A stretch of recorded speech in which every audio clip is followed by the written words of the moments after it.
Хайрлы Ахшамлар, здравствуйте, с вами работает Айше Шулакова, и вот о чем поговорим сегодня в программе. Тепло не по графику. Включайте массовое отопление. В Крыму раньше обычного стартовал отопительный сезон. В Крыму запланировано бурение 36 скважин. Дополнительный объем он должен составить почти 60 тысяч кубических метров в сутки. О водообеспечении полуострова, отопительном сезоне, федеральной поддержке в эксклюзивном интервью с вице-премьером Крыма Светланой Масловой. Сквозь горную местность к цивилизации. Здесь намного интереснее работать, чем просто ремонты в городской среде. Дорогу к новому микрорайону Валушти сдадут в срок. Говорим и пишем на родном языке. При окончании 4 класса дети как минимум понимают, а как максимум они разговаривают, и это дорогого стоит. Все об особенностях обучения на крымско-татарском. Понижение температуры вместо долгожданного бабьего лета. Капризы погоды сказались и на начале отопительного сезона. В этом году в Крыму он стартовал раньше обычного. Готовы ли коммунальные службы полуострова к холодам? Далее в сюжете. Отсюда включаются насосы, запускается вся котельная. Это пульт управления, мозг котельной. За работой насосов в круглосуточном режиме следят специалисты. Контролируют работу котлов, чтобы те не вышли из строя. Смотрим за температурой, за давлением, подпитка. Это утечка идет. Если вдруг порыв идет на трассе, то мы смотрим, наблюдаем. Ежечасно снимаем все показания. В Симферопольской котельной на улице Фруктовой к отопительному сезону готовились с лета. Заменили все старое оборудование, насосы, трубы и приборы. В этой котельне 4 насоса, пока работает только один. Он подает тепло в детские сады, школы, больницы. Когда подключат все объекты без исключения, на полную мощь заработают и остальные. Кроме того, он резервный. Этот комплекс снабжает теплом один из самых больших районов крымской столицы. В круглосуточном режиме работает аварийная служба на предприятии. Готова выехать в любую минуту дня и ночи на аварийную ситуацию. А здесь, на улице Бетховена, звучит вовсе не лунная соната, а гул рабочей техники. Сотрудники Крымтеплокоммунэнерго меняют изношенные металлические трубы теплосетей на современные, из полимерных материалов. У таких труб значительно сокращаются теплопотери. Армируется кевларовым волокном. Вот. И мало того, потом сверху покрывается еще пеной, как утеплитель. И еще последний слой, это идет защитный слой. Как бы, пирог такой, скажем, очень плотный. Температура в помещениях опустилась до отметки плюс 18 градусов. Это и стало сигналом для старта отопительного сезона. Не стали дожидаться падения температуры за окном. В первую очередь тепло по трубам направили в социально значимые объекты. Температура должна быть 25 градусов для доношенного ребенка. Если рождается недоношенный ребенок, температура в зале должна быть 28 градусов. Терморегуляция у новорожденного еще не совершенна. Поэтому температура воздуха должна быть такой, чтобы ребенок и не перегревался, и не замерзал. Мы сейчас находимся в палате, посмотрите, батареи сейчас теплые. Они отвечают всем требованиям нашим. Температура, вот термометр, температура в палате 25 градусов. Ежегодно тепло в трубах Евпаторийского роддома появляется одним из первых в городе. Неделю его отапливали только по ночам, теперь же перешли на круглосуточный режим. Все для комфорта матерей и новорожденных. Очень даже тепло, да, и ребенку, и нам, взрослым, комфортно. Всего в Евпатории 37 котельных. Например, это обеспечивает теплом небольшой спальный район. 8 котлов. До подачи тепла в дома и объекты социальной сферы котельная работала в режиме подачи горячей воды. При плюс 5 градусах достаточно 1-2 котлов для работы. В зависимости, опять же, от скорости ветра, от комфортности. Это сложные параметры, поэтому мы ориентируемся скорее по температуре обратного теплоносителя, чтобы она соответствовала норме. И в зависимости от этого подключаем котлы, постепенно увеличивая нагрузку. О том, чтобы оперативно подать тепло в многоквартирные дома и социальные объекты, республики распорядился лично глава Крыма Сергей Аксенов. Включайте массовое отопление. У меня детские сады, кардиологический диспансер город Симферополь, Гайдара 3. Холод, там все кашляют, когда включат отопление. Там Скворцово, Симферопольский район, сделали детские сады, школы. Начнут отапливать 6-10, сегодня 0,7-10, никто запускать не собирается. В садике температура 14-16 градусов. Социальные все должны быть учреждения включены. В домах, то есть в большинстве своем уже муниципалитетов надо и в МКД полностью начать отопительный сезон. Обычно для старта отопительного сезона нужно, чтобы температура на улице была 8 градусов или ниже в течение 5 дней. Мы готовы планово запускать МКД. Мы все прекрасно понимаем, что наши котельные – это не двухконтурный котел, который стоит в каждом доме, который одним поворотом рукоятки и тепло пошло. Имеем такое поручение, мы приступаем. В любом случае это затянется на несколько дней. Для обеспечения теплом уже запустили более 340 котельных по всему Крыму. Муниципалитеты республики готовы к отопительному сезону на 96%. В ближайшее время крымские квартиры должны точно согреться. Тепла хватит всем. Более подробно о старте отопительного сезона поговорим с вице-премьером Крыма Светланой Масловой. Эксклюзивное интервью телеканалу «Милет». Светлана Борисовна, здравствуйте. Здравствуйте. Отопительный сезон сейчас это тема номер один. Уже начали подавать тепло в школы, детские сады, больницы, а также и в многоквартирные дома. На этом этапе все ли хорошо, успешно или были какие-то проблемные объекты? У нас отапливается на сегодня, на утро, на 8 утра более 1000 многоквартирных домов. Тепло поступило в большинство учреждений образования и здравоохранения. Конечно, не обходится без локальных каких-то ситуаций. Сейчас работают оперативные службы, все подключены на круглосуточное дежурство, и все эти процессы контролируются. И в течение 3 дней, когда мы выйдем на нормативные параметры, отрегулируется давление, я думаю, что все пройдет достаточно успешно. Все ли города одинаково хорошо подготовились к старту отопительного сезона? Подготовка всеми муниципальными образованиями, как городами, так и районами, шла по-разному. Кто-то раньше начал эту работу, кто-то немножко не успевал, но тем не менее те мероприятия, которые были запланированы, особенно те регламентные мероприятия, которые в обязательном порядке должны были быть проведены, они проведены всеми муниципалитетами. Сейчас экзамен будут сдавать сам муниципальное образование, потому что им предстоит получить паспорта готовности к отопительному сезону. Буквально через несколько дней на территорию городов и районов выйдут комиссии, которые рассмотрят не только пакет документов, но и фактически выполненные работы, готовность тепловых источников и оценят, насколько муниципалитеты подготовились и будут ли им выданы паспорта. В прошлом году у нас был достаточно высокий процент готовности, и паспорта получили, за исключением нескольких муниципальных образований, практически все. И мы надеемся, что в этом году эта динамика сохранится. В первую очередь Ялта и Керчь пострадали этим летом от наводнений. Как стихия повлияла на подготовку к отопительному сезону в этих городах? Пострадали тепловые сети и пострадали котельные, их кровли, некоторое оборудование, которое там находилось. И, конечно же, буквально в первые дни приступили к ликвидации этих последствий, понимая, что это не должно негативно сказаться на отопительном периоде. Весь этот ущерб посчитан. Кстати, сейчас вот мы на совещании рассматривали о компенсации этого ущерба за счет средств федерального бюджета, и мы оперативно работы выполнили собственными силами за собственные средства. Но на следующий год по объектам коммунального хозяйства мы надеемся, что получим средства из федерального бюджета, компенсируем понесенные расходы. Поэтому в Ялте и в Керчи,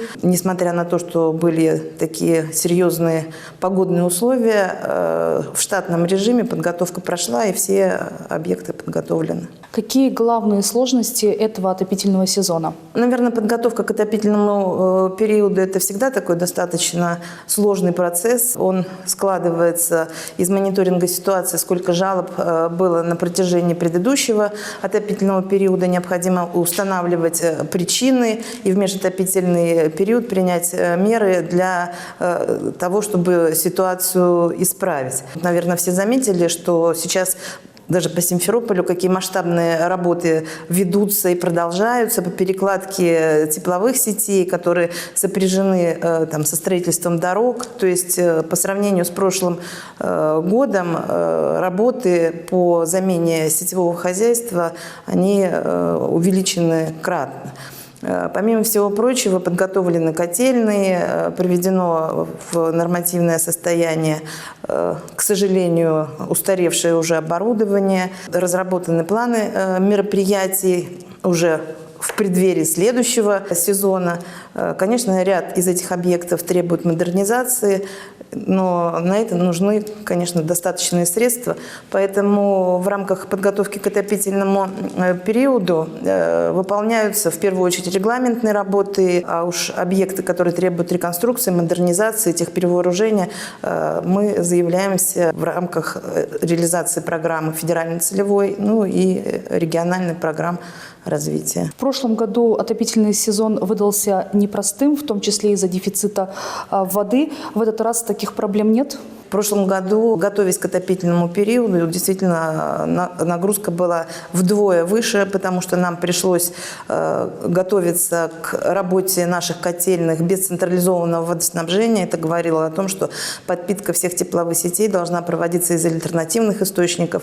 Были расконсервированы ранее неиспользованные скважины, которые находились на территории предприятий, ресурсоснабжающих организаций. Был организован подвоз воды, были закуплены емкости и врезаны для того, чтобы иметь постоянный запас воды. В этом периоде мы водой обеспечены, но тем не менее, как резервные источники, они все находятся на местах. Надеюсь, что ими воспользоваться нам не придется. Если в целом говорить о водообеспечении, действия властей, летние ливни на время этот вопрос закрыли. Но какие работы продолжаются для гарантированного обеспечения Крыма водой даже в засушливые годы? Тот план, который был разработан, комплексный план по обеспечению устойчивого водоснабжения Республики Крым и города Севастополя, утвержденный распоряжением правительства Российской Федерации, на который выделяются средства, который состоит из первоочередных и перспективных мероприятий, он продолжает реализовываться. В этом году продолжается бурение скважин для того, чтобы обеспечить дополнительные объемы воды и строительство водозаборов. Согласно программе, таких скважин в 2021 году должно быть пробурено 35. Ряд из них поисковые, дальше они будут эксплуатироваться. Расширяются водозаборы существующие, Чеботарский, Виленский. Сейчас уже 22 скважины Росгеология завершила бурение, и наша вода Крыма приступит к их обвязке для того, чтобы построить водоводы и подать воду в сеть. Согласно данному плану, дополнительный объем он должен составить почти 60 тысяч кубических метров в сутки. Мы продолжаем экономить воду в наших поверхностных источниках, то есть максимально ведем заборы с подземных вновь запущенных скважин, существующих скважин. Сейчас уже немножко снижается потребление с учетом того, что летний период завершен. Я думаю, что все мероприятия, которые реализованы для устойчивого водоснабжения, они успешно будут выполнены. А на перспективу, как все знают, наверное, планируются строительно-опреснительные установки в городе Ялта. Предварительные работы проектировщикам ведутся, предложения будут сделаны. Это гарантированный источник на 20 тысяч кубических метров, и работать он будет только в том случае, когда засушливый период не позволит поднимать воду с имеющихся водозаборов, либо подземных источников, а так он будет как резервный находиться на территории и являться гарантированным поставщиком. Светлана Борисовна, спасибо за интервью. Спасибо вам.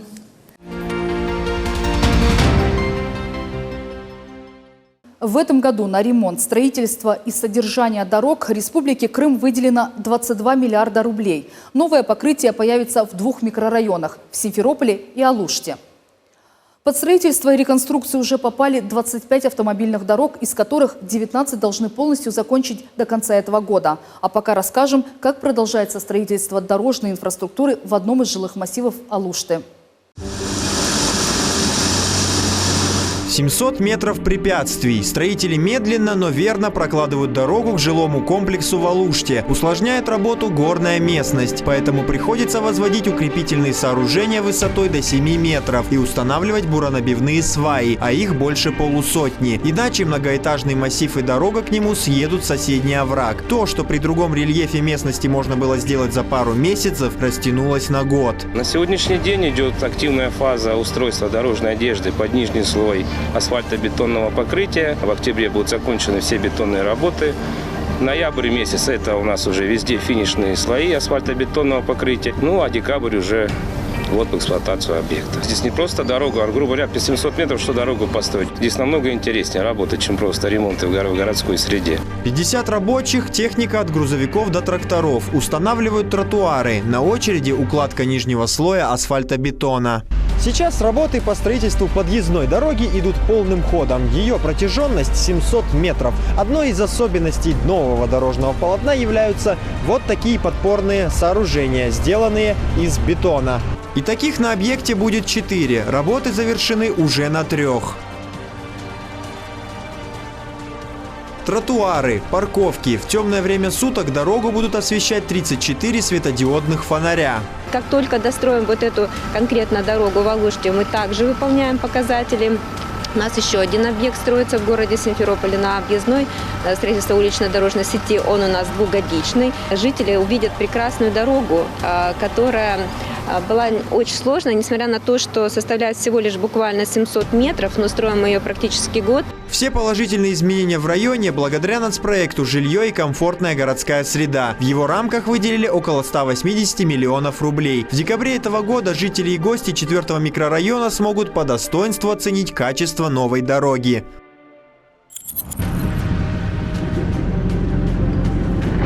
А в 40 километрах от Алушты буквально на глазах преображается ялтинский авангард. Вид стадиона до реконструкции остался только на фотографиях. Здесь провели масштабную работу. Отделка внутренних помещений завершена. ВИП-ложа, медпункт, комнаты отдыха, буфеты и другие современные объекты инфраструктуры расположены на площади 40 тысяч квадратных метров. На сегодняшний день у нас выполнено 100% здания. В нем сделаны у нас отделочные работы 100%, выполнены все внутренние инженерные сети, выполнены у нас полностью наружные сети инженерные.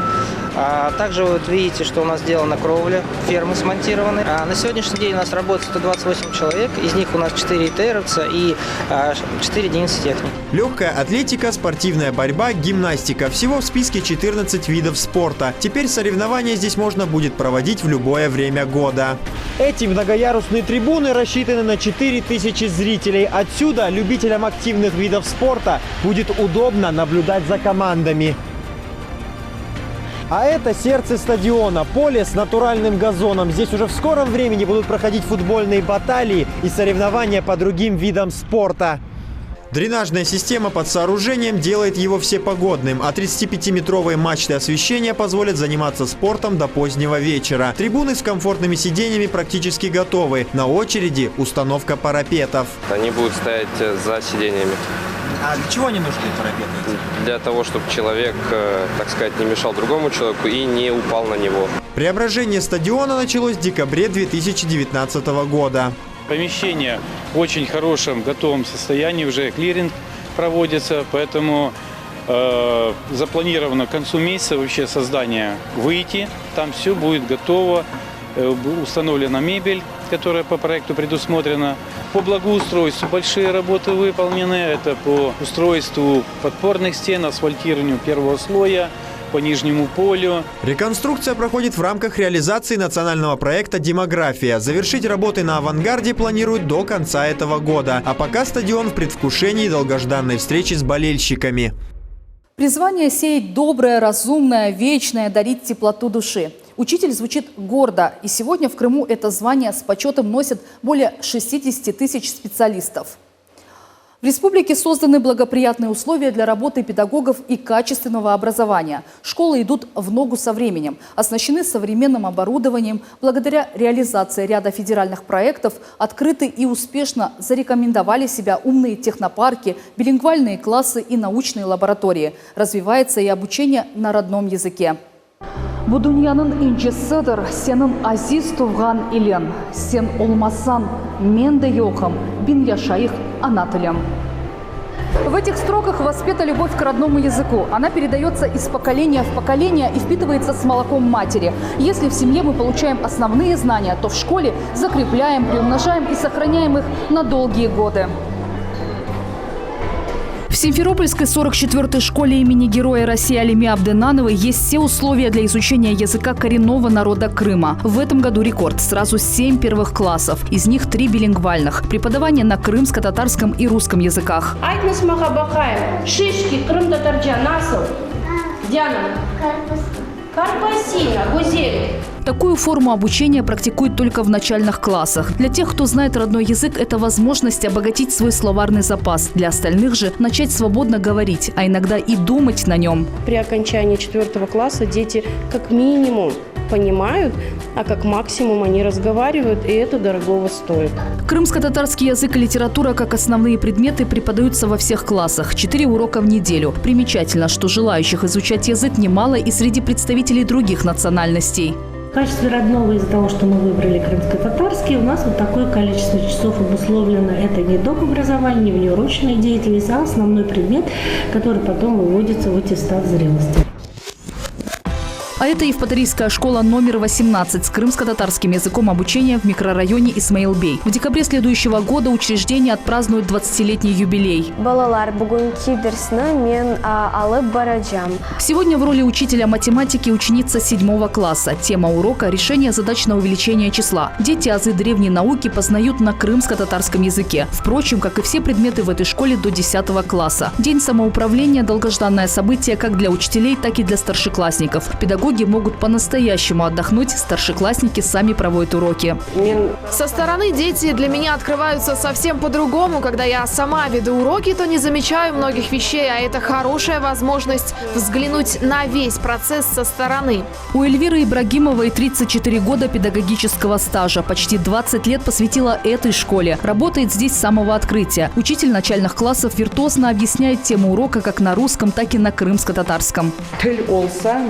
Пока жив язык, жив и народ. Дети должны знать свой язык. А где же они научатся, если не в школе вместе с учителями? Так и сохраним язык. Крымский инженерно-педагогический университет имени Февзи Якубова – кузница специалистов по крымско-татарскому языку и литературе. Именно здесь готовят будущих учителей, которые в совершенстве владеют родной речью. В год более 50 выпускников-филологов. Я выбрала эту профессию, потому что очень люблю детей. Хочу служить и быть полезной своему народу. Это единственный вуз, где с первого курса крымско-татарский язык изучается на всех факультетах. Это было решение покойного ректора Февзи Якубова. Будь то факультет социологии, инженерии, психологии или педагогики, все студенты изучают крымско-татарский язык. На этих стеллажах труды многолетней кропотливой работы сотрудников научно-исследовательского центра «Рукописная книга» и студентов. Транслитерация крымско-татарских изданий до военного периода с арабской вязи на кириллицу. Издание «Крым Иллеры Терджиман». Сегодня все они малоизучены, потому что напечатаны на арабском алфавите. Кандидат филологических наук, старший преподаватель кафедры крымско-татарской литературы и журналистики Таир Керимов более 20 лет своей жизни посвятил литературе крымских татар до военного периода. Автор десятка статей, антологий и монографий. Кстати, он один из первых выпускников университета. Остался работать в Альма-Матер, посвятил себя литературе родного народа. Все эти работы во многом и его заслуга. Помимо этого, на протяжении 20 лет у нас существует фольклорно-диалектологическая практика. Собранный материал позволяет обучить студентов правильному произношению на родном языке. Крымско-татарский язык внесен ЮНЕСКО в число языков, находящихся под серьезной угрозой. Возвращение на историческую родину стало основой для его успешного возрождения. А 7 лет назад в российском Крыму язык коренного народа впервые за долгие годы забвения получил статус государственного. С тех пор его сохранность и развитие гарантированы государством. У нас на сегодня все. Будьте здоровы, берегите себя. До новых встреч!